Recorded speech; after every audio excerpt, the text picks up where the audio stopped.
Cette notion d'illettrisme reste un tabou aujourd'hui dans la société, quelque chose que personne ne veut voir, et pourtant une réalité aussi qu'on peut percevoir par des signaux faibles. Quand on ne sait pas ni lire ni écrire, c'est dur. À chaque fois demander aux gens si tu peux m'aider. Donc nous avons imaginé un dispositif première marche avec 2 volets.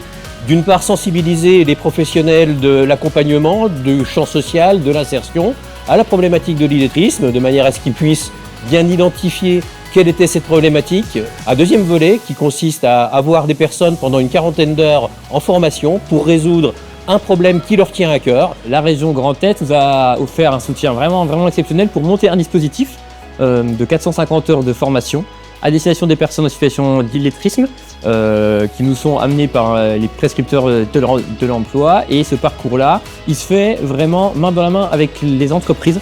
Alors je m'ai inscrit, j'y allé, c'était super, j'ai fait des nouvelles connaissances que je ne connaissais pas.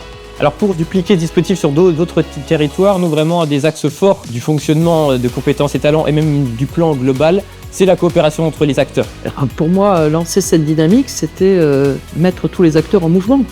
Tout le monde est concerné, tout le monde a forcément croisé une personne en difficulté, en situation d'illettrisme, très souvent sans s'en rendre compte.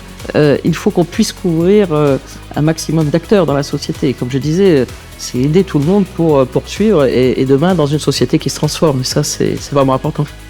Faut pas hésiter en fait, faut aller foncer sans réfléchir. Et puis au début, c'est comme moi, je parlais pas beaucoup. Et puis à force, ça viendra tout seul.